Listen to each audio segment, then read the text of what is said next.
CatScale.com and use the keyword mobile. Weigh your truck on a cat scale. Next case on the docket, number 41125, State versus Johnson, wasting time while weighing his load. Mr. Johnson, what do you have to say for yourself? Your Honor, I didn't know I was wasting time. You should have been using the Weigh My Truck app from CatScale. I'm sorry, Your Honor, I didn't know. Your time is money, and nobody knows it better than CatScale. That's why we offer the Weigh My Truck app absolutely free. Now you can complete your entire weigh without ever leaving your truck. You can see your weights on your mobile device, and scale tickets are automatically emailed to you. Best of all, weighing with CatScale means you're backed by the CatScale guarantee. Remember, time is money, so get weighed and get going with the Weigh My Truck app. Visit WeighMyTruck.com to find out more about how this app can revolutionize how you weigh your truck. That's WeighMyTruck.com. Forget misaccuracy. Weigh your truck on a cat scale. Everyone eventually sees what trucks carry inside. Groceries for shelves, goods to help a community, products that keep a business running. But what they don't see is what the trucker carries inside. Your drive, your history, your pride. But we do. We see you. We see you carry a career that helps support families and grow communities. We see you carry the title of friend and neighbor, parent and provider.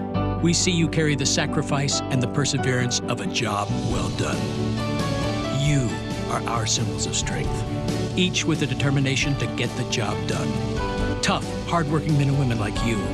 What you carry inside is more valuable than any cargo, because it's what's inside that matters most. Shell Rotella, the engine oil that works as hard as you. Eric Harley here to tell you about our new podcast, Red Eye's Extra Mile, your one-stop shop for all things trucking. We'll talk about everything from taking care of your rig and taking care of your health to new products and technology, regulations, and new ways to stay focused on the road ahead. You can listen while you're driving. You can listen while you're not driving. Red Eye's Extra Mile, available on Apple Podcasts, Google Podcasts, Stitcher, TuneIn, Spotify, and our website, RedEyeRadioshow.com. Hi, I'm David Compton. For over 30 years, you've known The Trucker as America's most read trucking newspaper.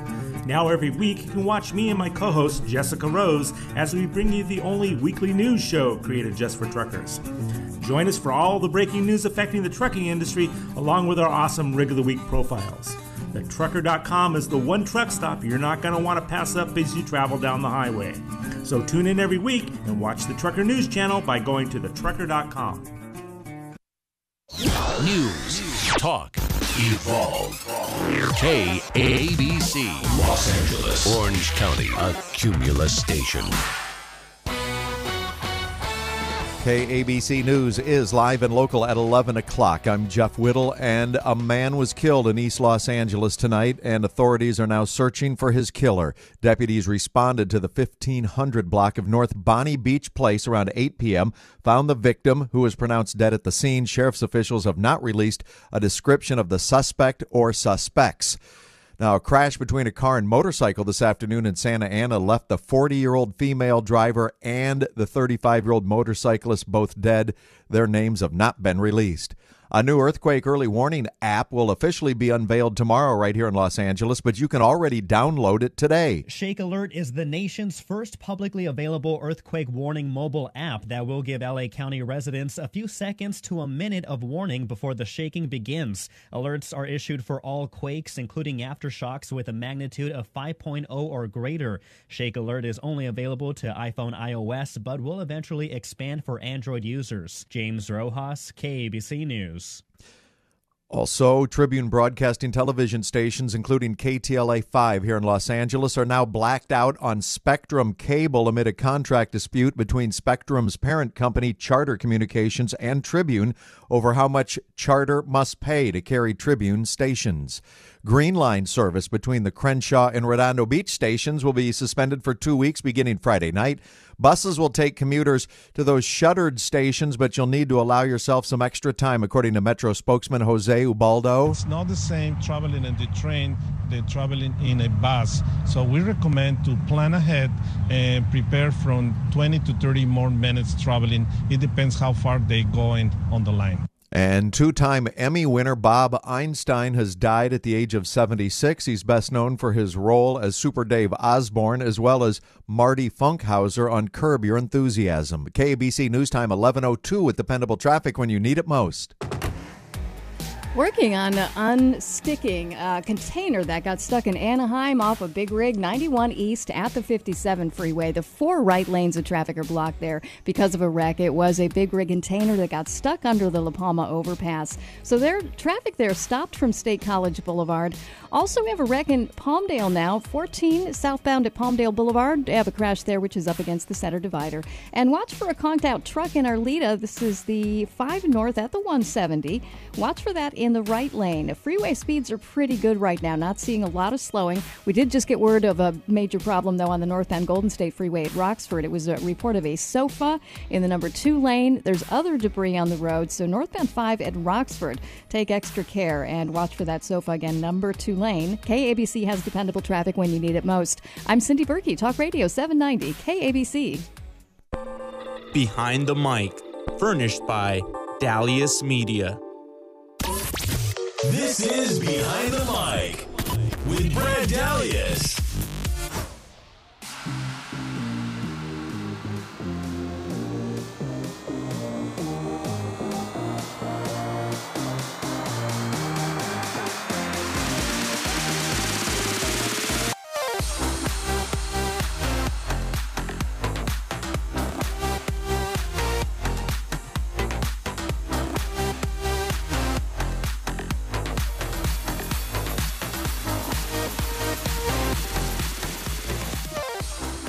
Welcome on inside. We are back and live behind the mic here on Talk Radio 790 KABC. Brad Dalius and Keith Jackson coming your way on this Wednesday night, January the 2nd, 2019. Our first live show here of the new year. And sports is off to a bang here in the early going stages of the new year, obviously, and whole slate of bowl games yesterday. We're going to have a complete recap of not only the entire bowl schedule to date, both of the semifinal playoff games as well this past Saturday. Alabama, of course, taking down Oklahoma. Clemson advancing past Notre Dame sets up Clemson, Alabama, Part 4. We'll give you our thoughts on that coming up as well. Yesterday over at the Rose Bowl in Pasadena, Urban Meyer's final game.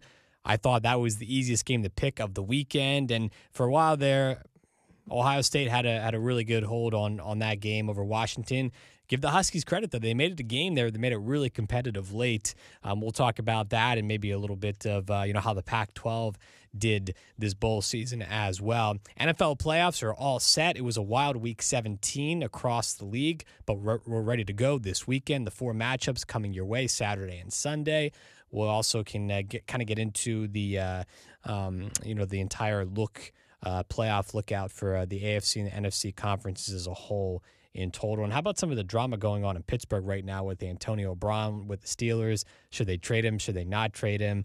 Just another chapter in the Steelers saga, if you will, this season. It's kind of a soap opera that's gone on there in the Steel City. So a lot to get into here. Call in as usual, 1-800-222-5222. Who's going to be our first caller of 2019? 1-800-222-5222. You can follow us across social media. It's at BTM with Brad on Instagram. Check out our link in the bio for our live online stream. We're streaming live video-wise at the moment across YouTube, Periscope, and Facebook.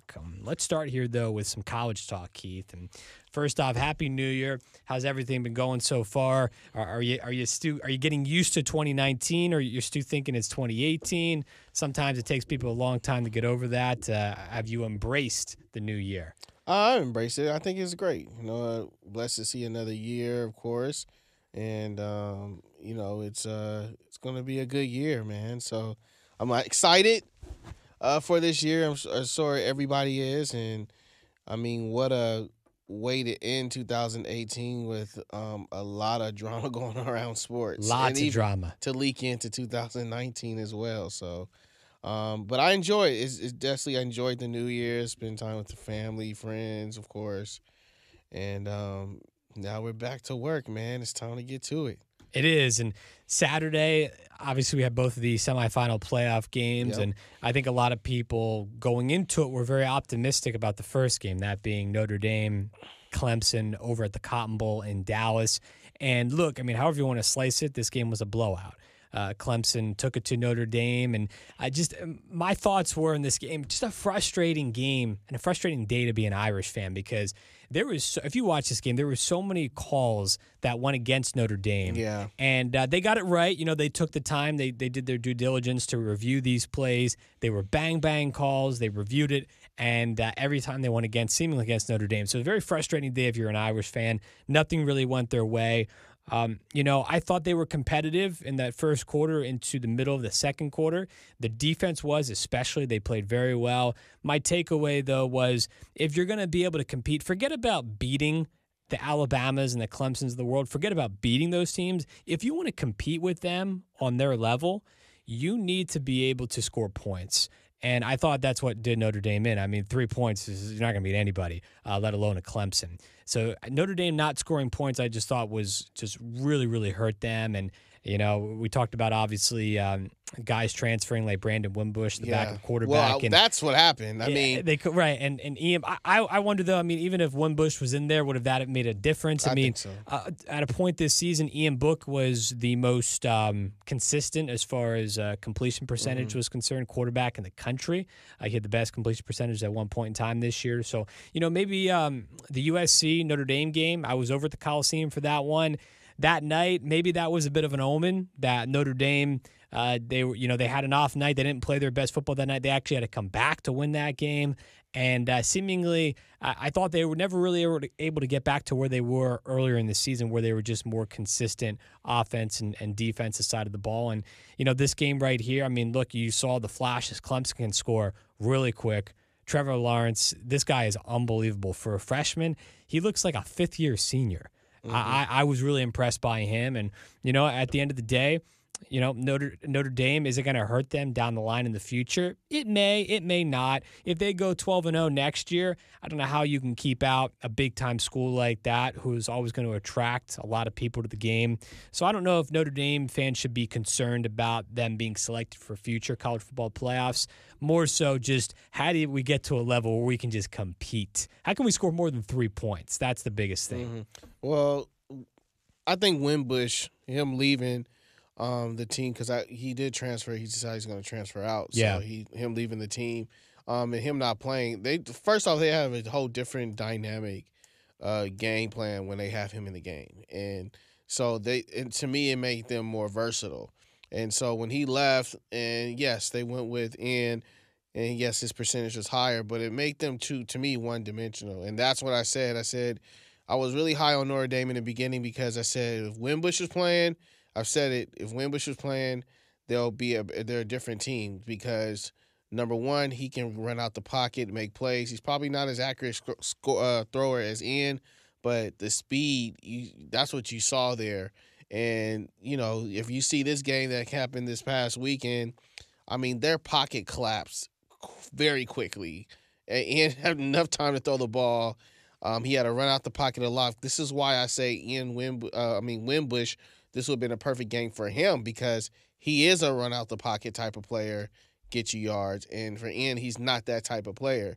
So, it's fortunate the way it happened, but, Clemson just put it to them, and they show why they're the number 2 team in the country. And you talk about the I just pressure, think it's going to be Keith. a boring matchup, man. I don't think so. I'm not excited. I'm not excited to see this national championship because we know what's going to happen. We know the outcome. I honestly think Alabama is going to probably blow out Clemson. And I think I just wanted to see. Yeah. And I just wanted to see something different. That's why I was like, I think a lot of people want to see something different. And then you have the UCF, Florida. University of Central Florida. They lost this week. So people still was talking about to LSU. They're talking about should there be a playoff. Now you saw what happened in UCF. And I'm like, no, it still should be a playoff. And they should have an 18 playoff because, look, you have teams in there that play great all season that deserve to be in the playoffs. Absolutely. And so, yeah, it goes back to that. But I just want it to be more interesting. I think to me, it started to get a bit. You want to see Alabama get knocked off because they are so dominant. But to me, like the next dominant team you're starting to see right now, you're seeing like a Clemson matchup. And Clemson, Alabama, they're the two elite teams in there, and that's great. I'm happy that's gonna, those two teams are gonna go at it. But then again, it's like, man, it's probably gonna be a little boring to me, man. I don't think so, and I'll get into this in a little bit. I don't think it's gonna be. I think it's gonna be a total opposite. I think it's gonna be highly entertaining. But We'll see. Back to Clemson, Notre Dame for a second. You talked about the Tigers, the pressure that they put on the Notre Dame offense. That was without Dexter Lawrence too, their big nose tackle, who was out for the game. It's just the depth is just unbelievable for Clemson, Alabama. How they can plug and play guys on short notice is just crazy. I mean, they take him out, don't miss a beat. It's unreal. Yeah. It's really, really crazy. But Clemson to me was just ultra impressive. I thought the game potentially could have went like that because, like I really thought all year, I thought Clemson was the second best team in the country all year by a lot. And I thought Alabama, I still think Alabama's the best team, but not by that much, though. Not by that much over Clemson. I think the gap is maybe a lot closer than what some people may think. But just before we get into the championship preview, talking about the Orange Bowl, the later game on Saturday, Alabama coming out, taking on Oklahoma. I was shocked initially, Keith, by how so the Sooners won the coin toss. I thought, okay, this is great. This is great for Oklahoma. They win the toss. Let's receive here. Let's get the ball. Their strength for Oklahoma has been all year what? The offense. They got the Heisman Trophy winner and Kyler Murray at quarterback. Our defense, that's the Achilles heel. We all know that. Well, what do? With the coin toss, they decide to say, no, we don't want the ball. We're going to just defer to the second half. What? What are you doing? Come on. I was like, Well, you had an opportunity to maybe, put your imprint on this game first, score first, because that's what it was going to take. I mean, if Alabama, if they were able to put up points on the board first, it was going to be off to the races, and that's exactly what happened. Alabama took the ball right down the field. First play of the game, Keith. Oklahoma's sitting back. They're thinking, well, Tua, he's coming off the ankle injury. We don't know how that's going to play out. Saban's like, this is how it's going to play out. We're going to fire the cannon on first down, and we're going to run. We're going to take the ball right down the field. I mean, they didn't miss a beat at all. I mean, they scored touchdowns in their first 4 possessions of the game. I mean, this game was over, and you knew Oklahoma. You thought the potential was there to mount a comeback, but realistically, they were never going to be able to make up that ground. I honestly stopped watching it after like the second quarter. I just couldn't watch it anymore, man. It was just like, man, they can't get any stops. And then when they did get a stop, I was shocked that they got a 3-and-out at one point in time. That was toward the end of the game, though. Yeah. And they started to get a 3-and-out. But, that was no contest at all. It was just you can't get in that hole. They got steamrolled from the jump. And I told you, I said, look, by Tua not winning the Heisman, he's going to go out there with some motivation and prove to everybody that I am the best quarterback in the country.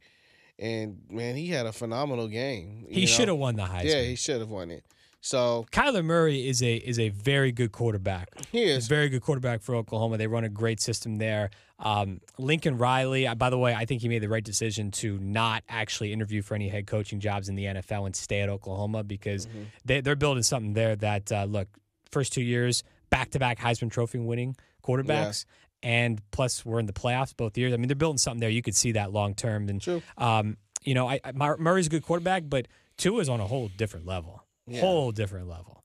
I just don't understand why they gave Murray the Heisman. Look, he had a great season and everything, but Tua far is been the best quarterback. I guess in the it country. was right, and it was didn't the make injury. any sense to me. I don't care if injury or not. The injury Like, against Georgia the in the SEC title game, but I'm with you. I mean, I want to see the whole body of work, and I get it. Murray, very, very admirable. I mean, you could definitely make the case for him, but Tua is the guy, again, who just put him over the top. I mean, that you can see that clearly, the difference right there. So it's Behind the Mic. We're live here on KABC Radio, 1-800-222-5222. Little college football talk to open up the show. We'll get into the national championship game preview coming up on the other side. More thoughts on Alabama's dominance as well. We'll take your calls in addition to everything else we got going on tonight here as we roll along until midnight on KABC.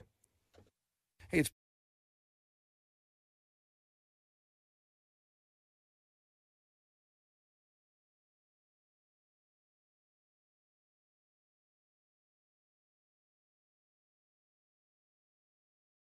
middlemen ever. So you save big on everything in the store, and now more than ever. He specializes in custom jewelry, too. Bring Mitch a drawing, a picture, or an idea, and Royal Gems can make it for you. He's done in-store repairs in 45 minutes or less while you watch and wait, and he's located at 17205 Ventura Boulevard in the Plaza de Oro across from the Encino Commons. Just look for the big arch. He's open Monday to Saturday, 10 to 6. Sunday and other times, by appointment, and there's plenty of free, no-hassle parking. Mitch's Royal Gems, you will save an enormous amount of money on diamond rings, earrings, pendants, and necklaces. Just give him a call. 818-347-7974 is the phone number. 818-347-7974. Mitch's Royal Gems. Technology Truths, brought to you by Geico. Technology Truths. Truth, you talk faster when your phone has only 1% battery left. Hey, hon, what's up? Hey, sweetie, can you pick up Kitty Litter fabric softener? Oh, the lemony fresh kind. And French vanilla non-dairy creamer on your way home from work. What? Truth, it's so easy to switch and save on car insurance at geico.com. Why are you talking like that? Gotta go. I'm taking Kevin to Taekwondo, and I only have a... Honey? Hello?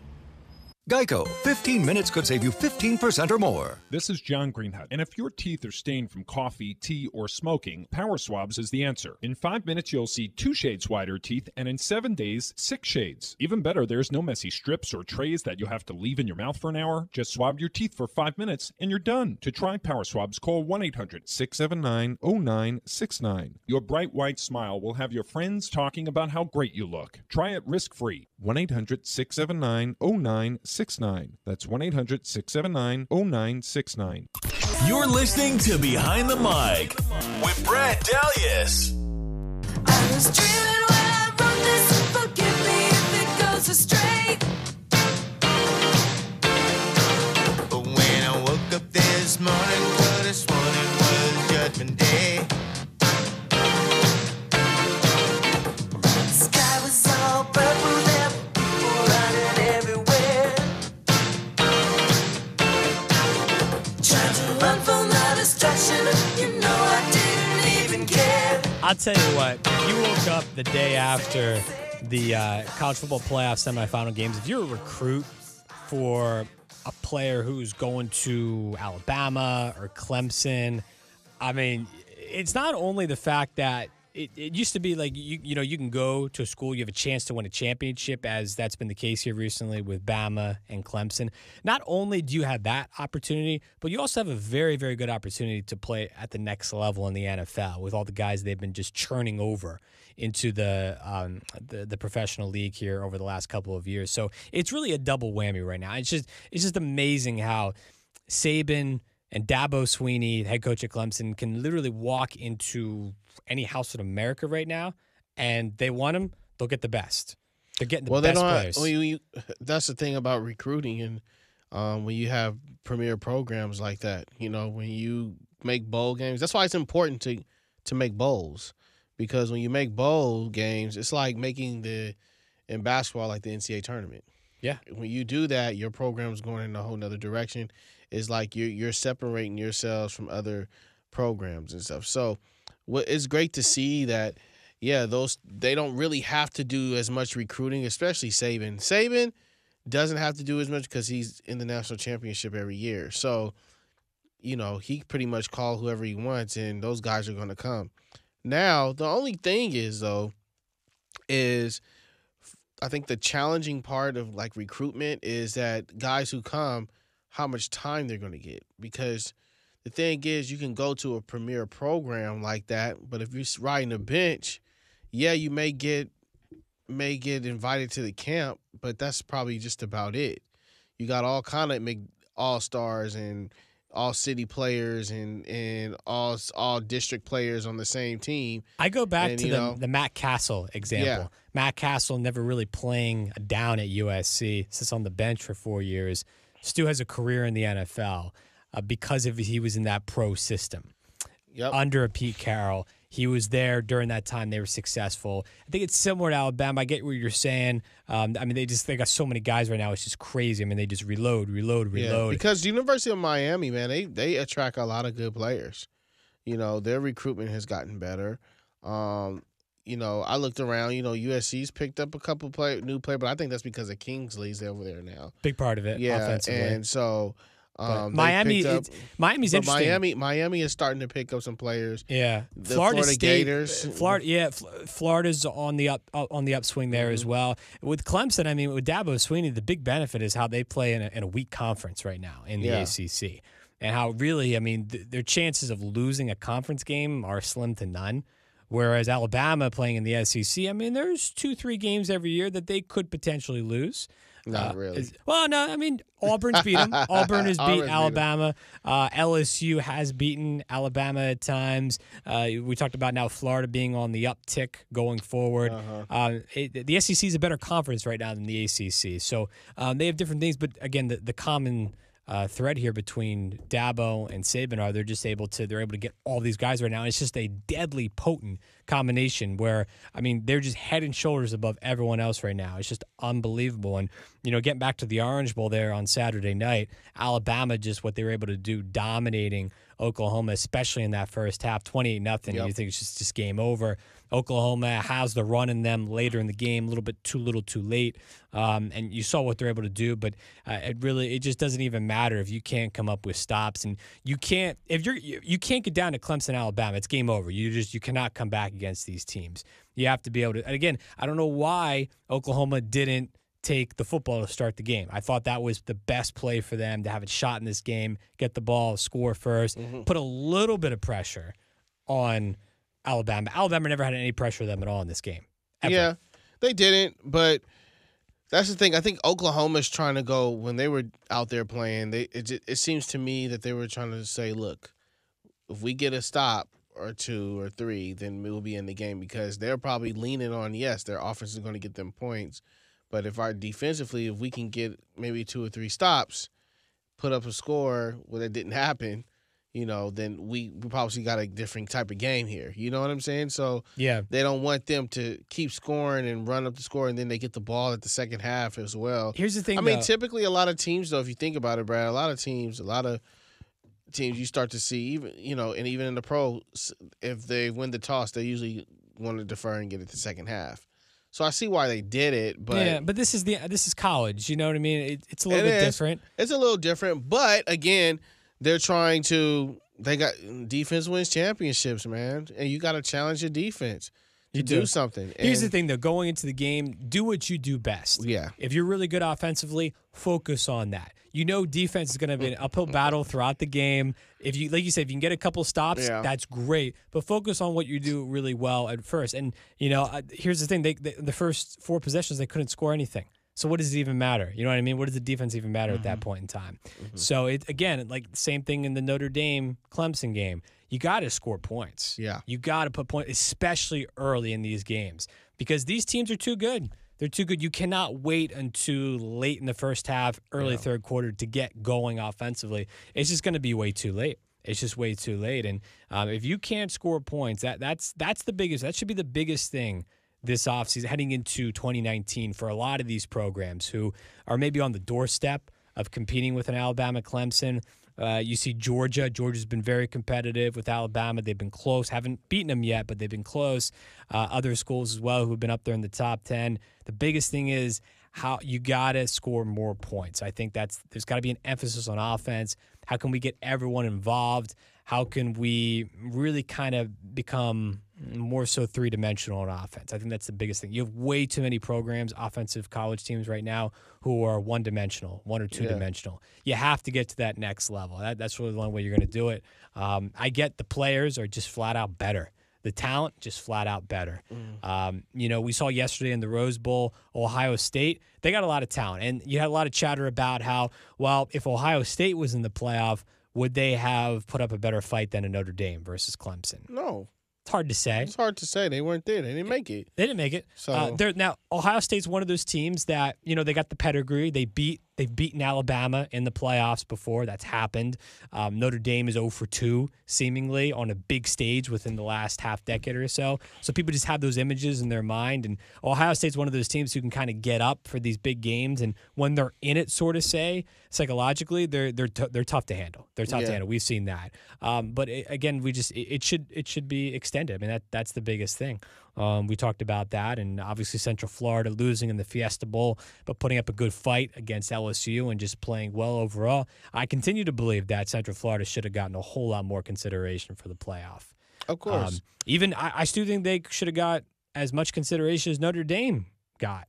Yeah, both teams were undefeated. They're undefeated team. They shouldn't have been, to me, in number 3 or number 4. They should have definitely been in there though, for sure. Yeah, but they weren't. They played a very good LSU team, and LSU came out with a chip on their shoulder. They played well, and but I just think they just got an unfair draw because of their conference they play in, and they're a mid-major school, but their program is on the rise because people want to go there and play there. For the simple fact that they are a mid-major school, but they're playing primetime teams and they're in the top 10. So, and they've been undefeated for 2 years, you know. So to me, that's kind of proven enough that they should have been in the playoffs. But man, it was all around. I think that was like one of my favorite games was the University Central Florida and LSU game. I think that was a great game, back and forth game. It looked like Central Florida was going to take it to them initially early with the pick six. They were looking really good on offense, doing some couple of things there. LSU flexed their muscle and went up, and of course they turned around. So LSU has turned it around. Some of these bowl games have been very entertaining for the most part. The SEC in general did a great job in the bowl. They showed up this year. I believe they probably won pretty much every game in SEC teams won except for maybe one or two. I think maybe the only exception being Georgia last night falling to Texas in the Sugar Bowl. Yeah. Which I thought maybe was one of the most impressive performances throughout this whole bowl season was Texas, what they were able to do last night and how they feel at least that program is back, at least to a national level. Yeah, they are. It seems that, it was a huge year for Texas. Yeah. Texas has really, they've turned around in a matter of a year and a half, to be honest with you. It's amazing. The funniest moment was, to be honest with you, was the mascots. Yeah, at the beginning of the game, that was wild, right? And the Bulldog. That was the most hilarious thing in the world when you see that, because they had this image of them two in the beginning, just sitting down, and you see the bull just eyeing them, eyeing the Bulldog. Yeah. But it was nothing, and then he was like, I'm just waiting for my opportunity. And he got his opportunity. And then shot out. Just busted right through. That was hilarious. I thought, that's what he came. He said, is it Bevo? Yeah, Bevo. Yeah, Bevo. Bevo set the tone for the Texas Longhorns. Yes, he did. He set the tone for him. Physical, big, let's punch him in the mouth. That's exactly what they did. And look, some people said, hey, Georgia, maybe they'll have a little bit of a hangover coming off of the SEC title game loss to Alabama. Maybe that was the case, maybe not. But it's amazing. Whether it's fair or not, depending on how good of a regular season you've had, everyone is watching these bowl games, right? Especially the New Year's Six, the big ones. And if you come out with a win there, it's going to look mighty impressive. That's exactly what Texas did. Texas, obviously, with some big wins this year. It wasn't always flashy, but again, if you're able to get it done in prime time, man, oh man, it goes a long way. Yeah. It goes a long way on the national perspective. It's Behind the Mic. We're back live tonight, first show of 2019. Whole bunch of college football talk. On the other side, we'll get into more so specifically that Clemson-Alabama Part 4 matchup. And also, we'll talk about the NFL playoffs coming up this weekend as well. Keep it locked right here. ABC News is live and local at 11:30. I'm Jeff Whittle, and there's a serious flooding in Chinatown tonight due to a massive water main break at the intersection of Sunset Boulevard and Beaudry Avenue. The rushing water caused the streets to buckle, and a Jack-in-the-Box drive-through lane is flooded. The L.A. Department of Water and Power is turning off the water slowly so more pipes don't burst, and some nearby apartments and businesses have been left without water service. Also, a man's charred body found inside a burning car on North Bonnie Beach Place in East Los Angeles around 8 tonight. Authorities now searching for his killer. In fact, deputies went to the home of the registered owner in Alhambra, but learned the registered owner no longer lives there. And a West Covina man sentenced today to life without parole for murdering his wife's parents, who'd traveled from China to visit their daughter and grandchildren.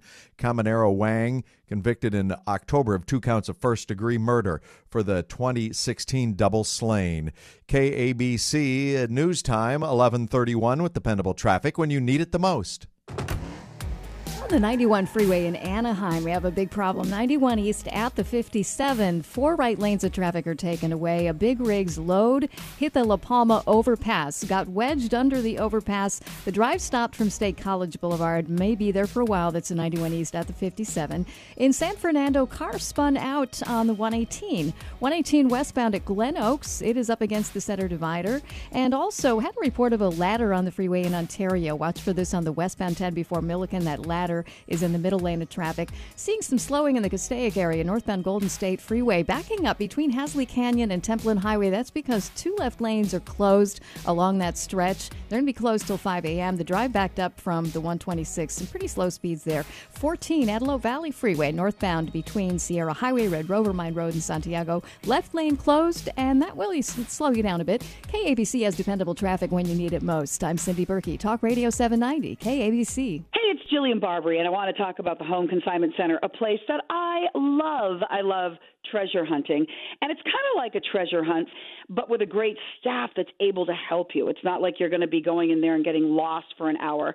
They've got everything from estate jewelry, which of course is one of a kind, precious jewels, costume jewelry. You will not find anything that rivals the Home Consignment Center's jewelry counter. Now, they've got 5 locations, we like to call them beautiful showrooms, and they're from Laguna Niguel all the way up into Thousand Oaks. So find one, see what all the fuss is about, and you can also make some cash on the side like I did. I consigned some of my furniture out there. I sold a desk and a chandelier, lickety split. They sold within 5 days. So here's the deal. You get a check in the mail, and you can put it right back into the Home Consignment Center, which is what I love to do. It's the Home Consignment Center. You can check out one of their 5 locations from Laguna Niguel all the way into Calabasas, or check them out online at thehomeconsignmentcenter.com. The IRS finally caught up with Louie. I hadn't paid my taxes in 8 years. I owed the IRS a lot of money. Louie was in deep trouble. We're going to take your house, put a lien on your bank account, garnish your pay. They don't care. They're going to take your paycheck. Louie found out about Optima Tax Relief, the leading tax resolution firm. A-plus rated by the Better Business Bureau, they've resolved over $500 million for their clients. Optima Tax, they help me. They calm me down. They make me feel comfortable, and I trust them. Louie has a lot to be thankful for. I don't owe the IRS anymore, and I'm able to live a comfortable life, a lot better life. It was because of Optima Tax. For tax help you can trust, call Optima now for a free consultation. Take it from Louie. If you owe the IRS, don't go it alone. Give Optima Tax a call. They can help you. Call 800-587-6643. 800-587-6643. 800-587-6643. Optima Tax Relief. Testimonial from an actual client. Some restrictions apply. For complete details, please visit OptimaTaxRelief.com. This is Behind the Mic with Brad Dalius. So your sex takes me to paradise. Yeah, your sex takes me to paradise and it shows. Yeah, yeah, yeah. 'Cause you make me feel like I've been locked out of heaven for too long.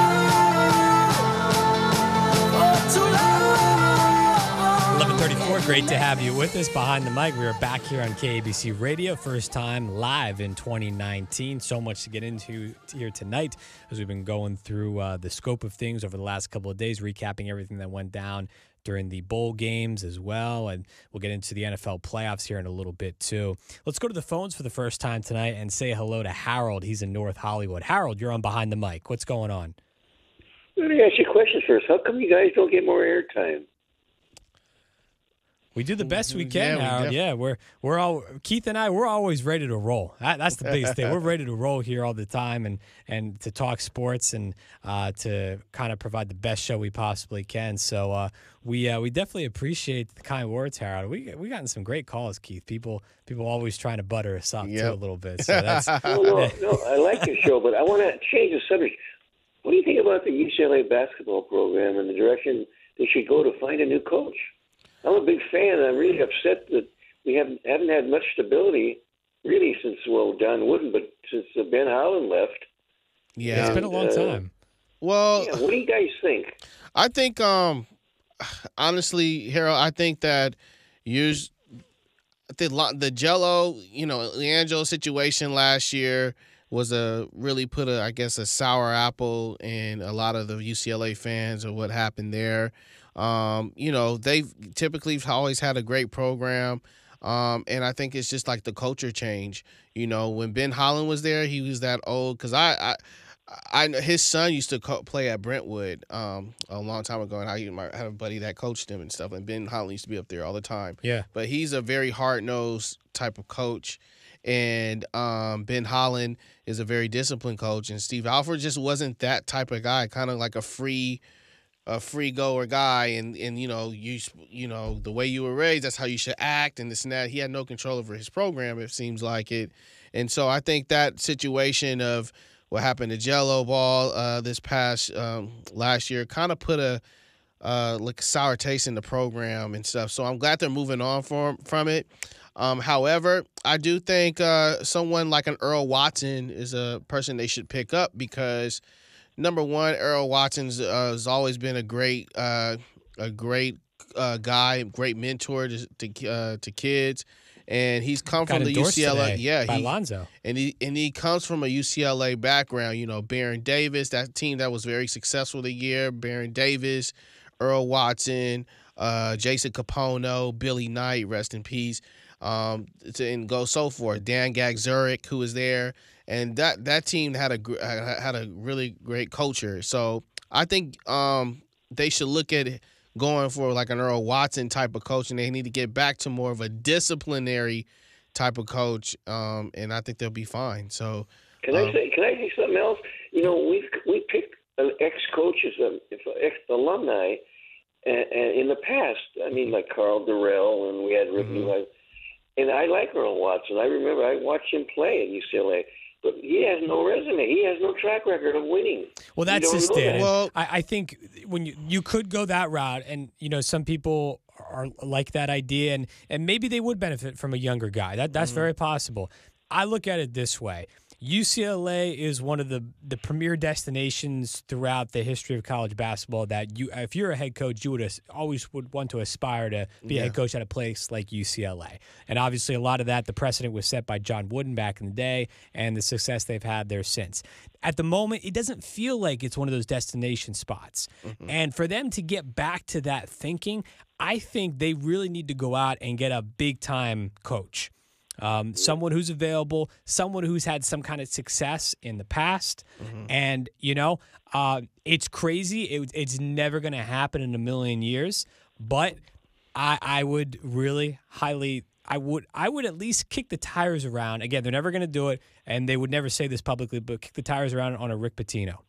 I would really – that's the type of guy I think you would need as far as what he's been able to do as a head coach, and that type of success and track record. I think that's what they need to bring here to UCLA at this point in time. What do you think if they went after Billy Donovan? Would he leave Oklahoma City Thunder? Maybe. No. Oh, you don't think so? I think he would. I think is Oklahoma City OKC winning anything? They're in the top three right now. But are they going to get past the top three?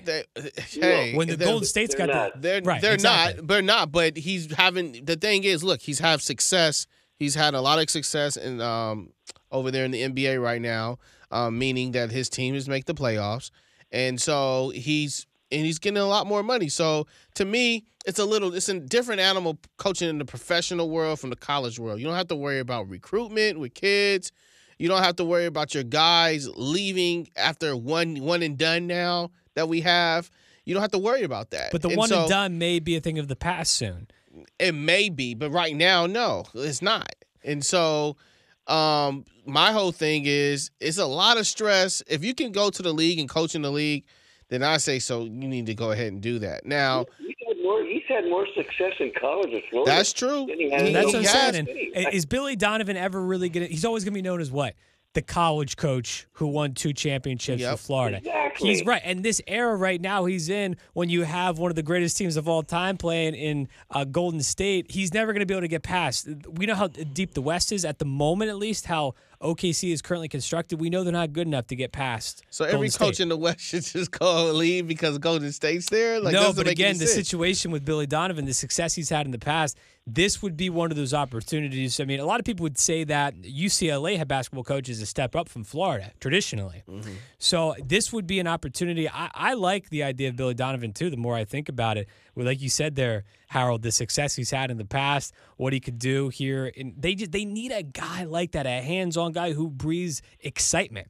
I mean, Steve Alford, again, very straight-laced, and I didn't feel the excitement there, and no one did on UCLA, and obviously that's why he was relieved of his duties. They need someone to really breathe excitement who's had success. I think it's very important they hire someone who's had success in the past. You could go down the route of hiring a younger guy, and maybe you want to cater more towards the players. That's great for a period of time, but if you're talking about winning long-term and going deep into March, got to have a guy who's had success in the past, been there, done that. Sign me up for that one. Hey, Thank you, fellas. Thanks, Harold. Appreciate the call. 1-800-222-5222. Yeah, just targeting a big-time coach who's had success in the past. I think that's what they have to do to kind of just flip. You talked about the whole situation there with the Ball family being involved with LiAngelo and the incident in China. Trying to get past that whole era, I think you just need to go in a totally different direction here for UCLA. Yeah, I think that would be the best for him. I mean, it probably would be the best, but I just can't see Donovan not leaving. If you need somebody like that, then I get that, but I can't see Donovan leaving. I don't think he should leave. To me, if he's had success over there at OKC, which he's welcomed in that whole community, he's doing well. He's playing at the pinnacle. You're playing at the premier of the elite of all the elites. Like, but we know why leave that? That doesn't make any sense. Why leave it? Because you're in an era right now where basically the same two teams play for the championship so what? every year. It doesn't matter. Then you want to knock them out. That's a new challenge for yourself. You've already won a national championship. You've won a national championship at the college level. I think this is the whole. It's a long time ago, though. This is the whole situation, even with the Urban Meyer type of thing. People have been saying he should go coach in the NFL, or people think that he is going to the NFL. Why? Because it's a new challenge for him. And so some coaches feel like, look, I need a new challenge. And that's the whole reason why Donovan left in the first place is I need something fresh. I need something new. There's a new challenge out there. So he got something new. He got something new, and now he's there. And his whole thing is, look, I want to be able to have some success here. He's only been there for what, 3 or 4 years now? 3 or 4 years? Give or take. That's not long. So to me, I wouldn't just get up and leave for that to go to a UCLA program and try to win another national championship. I've already won them. I want to move up. I want to keep going forward. I want to do something better and possibly win an NBA championship. Look, Golden State's not set in stone. Everybody knows Golden State is a team to beat. We know that. But it's not set in stone they're going to win the championship. We don't know what's going to happen from now until the end. But we know if they're healthy, they have probably about a 95% chance. 95% chance they do. But again, in a series, but you just don't know, man. Like, we don't know what could happen. And so, you got guys that have been playing in slumps lately, so you just, and it really who just knows? depends, like you were kind of saying there, Keith, about Billy Donovan and just him mentally, what he really wants as far as, is it really an ultimate goal for him to win an NBA championship? Mm-hmm. Or if an opportunity like this comes about where everything feels right and it could be a right situation for him and his family, would he go back to college in a heartbeat? You know what I mean? Yeah. It just really depends what his thinking is. And we can only speculate what that is at this point in time, and an opportunity like this. But if I'm UCLA, I'm pulling out all the stops. The stops. I'm sweetening deals. I'm whining and dining. I have to try all these different things, Keith, because what I've been doing before in the past hasn't been working. Yeah. It's been the definition of mediocrity. Well, look, they got a very talented team, number one. They had some talented players. The problem is, and the issue is, with a lot of coaches out there who would, love to coach college basketball, or I'm saying not love, but NBA coaches that goes down to college. The thing is, these players are leaving. They're doing one and dones now. They're one and done, or they're 2 years in, and it's hard to build a program around that type of thing. And I hear that, but and look, I'll give you Duke and I'll give you Kentucky as the examples. One and done, but what have Calipari and Coach K done? They fully embraced it. They have. Now they have. Well, Calipari's always embraced it. Coach K. Right, it took him a little bit longer. Coach K longer. Coach K was like, I'm not recruiting anybody unless they're going to commit for 4 years. The key is you have to change that. You have to adapt, right? You have to adapt and you change have to be that. able to But adapt the difference is between Coach K is also he's coaching at a professional level. He's a head coach for Team USA. So he's doing best of both worlds, you know. He's not going to leave Duke anytime soon until he's ready, pretty much. That's a lifetime contract for him. Duke for life. Yeah. So, you know, but other players like Donovan era and those type of guys, Pitino, no way Pitino will ever coach college basketball again. He's not going to Division III. But I see what you're saying.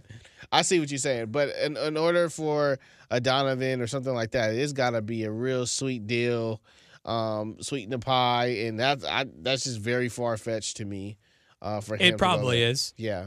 But again, if I'm UCLA, I have to try the Hail Mary. I think a younger generation, I think the more the guys who have success in the past, like, look, you see Patrick Ewing went down and he coached over at Georgetown, assistant coaches. You know, maybe give Tyus Etney a shot. Tyus Etney has been with on the bench a lot. Tyus Etney is a huge as a legend over at UCLA. You know, you need those type of guys that people respect and to look up to. And I think the older the guys like Billy Donovan's in the world and stuff, I'm not saying he won't get respect or anything like that, but you know, a lot of player coaches are something that you should really people are gonna start looking into a little bit more, especially at the college level. You think so? Yeah, I think you need to give those guys opportunities. You know, like look, you see Patrick Olin, Chris Mullin, high respected guy. He's over there at St. John's. You know, those type of guys. And I love to see, and that's why they last long because they can relate to players Yeah. and coaches. But you need those type of guys. The problem is, when was the last time Georgetown has been relevant? Well, they're relevant now. They're in the top 25. We have to see it in March, though. Yeah, but they're relevant. Are you convinced they're going to win? Patrick Ewing, I just went to go games? see them. They're going to win. Oh, yeah, I went to go see them in Washington. They're going to win some games. So look, my point is, though, okay, maybe they're on the upswing there. They are, but again, Patrick Ewing, second season coming in with Georgetown.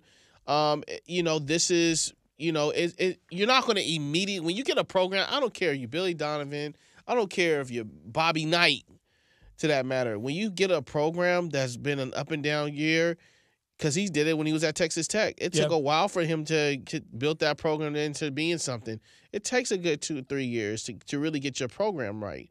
You know, that's just the bottom line. So, you know, it's not gonna just happen overnight or just say, oh, got that stud coach. He's definitely, you know, they got recruiting they got to do. There's a lot of stuff that's got to happen in order for them to get to where they want to. So, for me, like I said, Georgetown gonna be there. They're gonna be nice. You got Shaka Smart doing his thing. He moved over there in Texas now, and so you got a lot of young coaches that are very good, and a lot of player coaches out there that have been very good. That you got to think out the box and get out there and get those guys. So hopefully, I don't know. We'll see what direction UCLA is gonna go in, but I think Tyus Etney, those type of guys, like I mentioned, Watson. They deserve a shot. So hopefully they get it. Quickly on Urban Meyer, Rose Bowl yesterday, final game, obviously. They got up 28-3, Ohio State over Washington. Basically went into cruise control. Huskies made it close, give them credit. They scored 3 touchdowns in basically the last 12 minutes. Yeah. Opportunity there, onside kicked in and go their way, 28-23. The final, Urban Meyer walks off into the sunset, seemingly. And that's basically it. We're led to believe that he will never coach ever again, which I find very hard to believe. At age 54, he will never coach. I don't know, Brad. Again. You know what? After hearing him talk about it, I think it's deeper than what it is. I really do. I think his health is I think 80% of the why he's not coaching, and that other 20% is, I'll say 10% is the wife saying I want you to spend time at home with the family. Well, she was very vocal yesterday. Yes. As far as getting comments, and she was obviously really looking to tell people how, she felt about her husband walking away. Yeah. And, she's been advocating for it for a while now, from what it seemed like. If you're reading between the lines, she was definitely advocating it for a while. Exactly. And he's had a lot of success. And then I think the other 10% is also he's a little hurt by what that happened this summer with Ohio State. Yeah. Because you can tell even when he said the crap that we dealt with in the summertime, he was talking about his boys on the team and how they overcame adversity and all this stuff. You can read between the lines. He's a little hurt. He was a little hurt by that. And so with all that said, I really do think that he's like, look, my time's up. I've done it all. And it's just this is right here, just the cream of the crop right here. That winning a Rose Bowl, the granddaddy of them all. He's won a national championship. He's won a Rose Bowl, first time winning a Rose Bowl, being in the Rose Bowl. This was the first time. And that was amazing to me. I couldn't believe that he had really never, ever been there. Exactly. Me neither. I had to really look that up, too. And I was like, wait a minute. He hasn't been here? But, yeah, he hasn't been there. So this was the first time. And, what a way to end his career as a coach. But I really do think his health has a lot to do with it. It's more serious than what people think it is. So, yeah, last time when he left, after he left Florida, took 2 years off, did a little ESPN analyst work. He didn't like it. He didn't like it. He's not going to do it. It wasn't satisfying for him long term, clearly. Yeah, I don't know what's next for Urban Meyer. Yeah. They said he's going to be the assistant athletic director at Ohio State. And I also saw he's going to teach a course here on leadership and stuff in the spring coming up in Columbus there. So that's interesting, kind of keeping tabs on what he does with that. But I still think you're going to see him in the public view in the future. Maybe it's a year from now. Maybe it's 2. I think just give it time. I think he will. He's just too big of a personality as far as he's a great football coach, just very old school. He's going to give all the credit to his players, but he's a big time figure in the sport, and I think you will see him at some point again. At college, no, I would like to see him in. If he coaches again, I'd like to see him in the NFL. Yeah, and we mentioned this on one of the recent shows here, how we feel like he could be an NFL head coach. Oh yeah, there's a lot of vacancies right now. They're talking about Green Bay Packers with McDaniel. I think Urban Meyer will fit perfect over the Green Bay Packers. I even think with the Browns, you got the Bengals. I'm sorry, anywhere he can fit, he'll fit well. But you don't think he actually will coach again, though? I don't think he'll coach again, though. Yeah. I just don't think it's going to happen. I think he's been there, done that. He's done, and he wants to hang it up. And so it's just a lot of stress on him, I believe. It's definitely a lot of stress. And he's had, some instances we've seen on the field, how he's been. And so I don't see it happening. Segueing now to the NFL playoffs. Obviously, we're all set for the 12 teams. 6-6 in the NFC and the AFC. Wild card weekend gets going on Saturday. Keith, we've been talking about this for a while now. How these playoffs are very much up for grabs, and how I think especially in the NFC, how a lot of these games are very coin flip. When I look at the wild card games, the matchups this weekend, Seattle at Dallas and Philly at Chicago. I think these 4 teams are very evenly matched in many ways, and I think the potential would be very close games. I think it's a little bit more lopsided slightly in the AFC, and you have teams in the AFC also. 3 out of the 6 starting quarterbacks throughout the AFC playoffs will be making their first career postseason start in these playoffs. And you talk about Patrick Mahomes and KC. You've obviously have Deshaun Watson for Houston making his first career playoff start coming up here on Saturday. And there's Lamar Jackson. Lamar Jackson, thank you, with Baltimore. So 3 out of the 6 are starting. So there's a lot of unknowns there, obviously. And we have more of the knowns, if you will, in the NFC. So, we kick it off with Indy at Houston. A lot of people are high right now on the Colts. We were talking about this off the air before tonight's show, beating a Tennessee team who was competitive, but the Colts really took it to them on Sunday night to get that final wild card playoff spot. And Andrew Luck, after starting 1-5, I think you got to give them their due. As far as making the postseason, very impressive. Most people thought they were just basically left for dead at 1-5, and to come back and make the playoffs.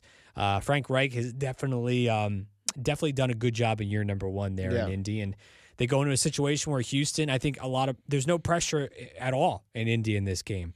And a lot of pressure on the Texans, I think, to play well at home. Yeah. I mean, I'm actually picking, I like Andrew Luck in this situation. I think they've proven that they can win on the road. Mm-hmm. And then, I mean, they have a great receiving core, and they're going to stick to that. They're going to throw the ball a lot. And so, man, it's just going to be a good matchup for sure. The key is can the Colts defense stop Deshaun Watson running out the pocket and making plays out the pocket? He's the type of guy you got to keep in the pocket.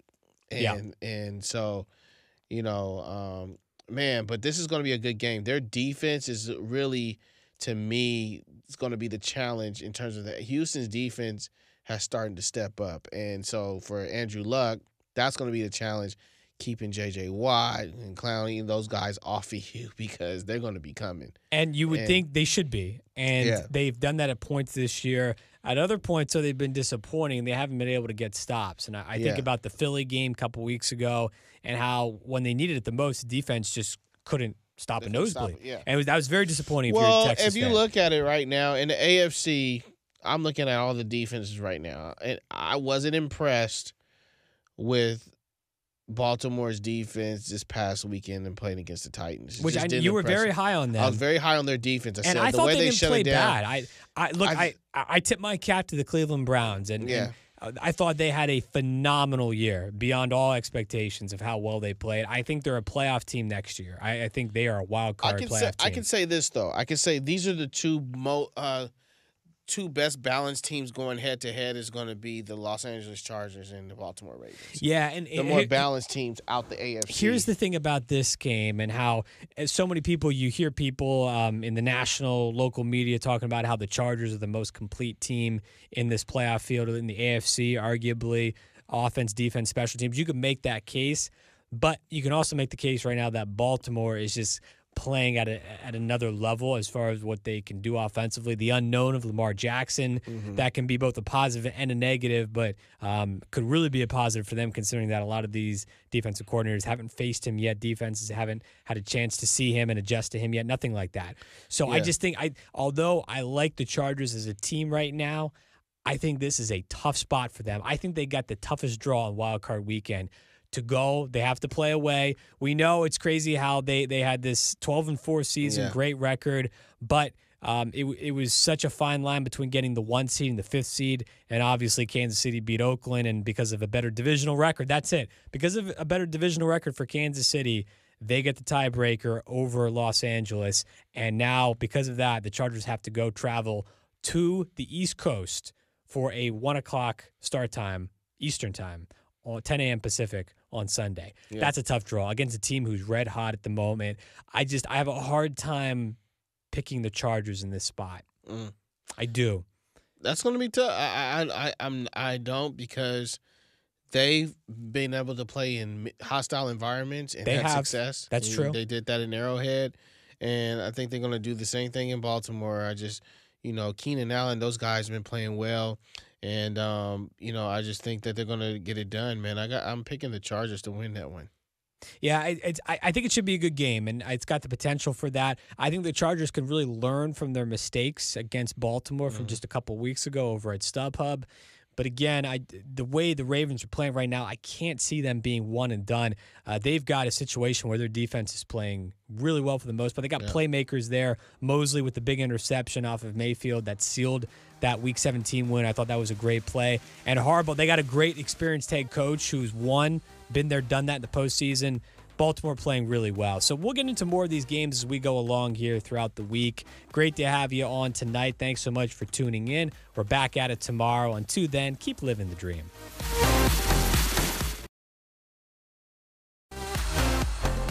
Behind the Mic, furnished by Dalius Media. KABC, Los Angeles, Orange County, a Cumulus station. New Congress, harsh words from Reed. I'm Elliot Francis. The 116th Congress gavels in today, ushering in a new power dynamic in Washington. Correspondent Karen Kafa has details. After 2 years of Republican control of the White House, the Senate, and the House, the Democrats take control of the lower chamber of Congress, and Nancy Pelosi is set to take back the Speaker's gavel.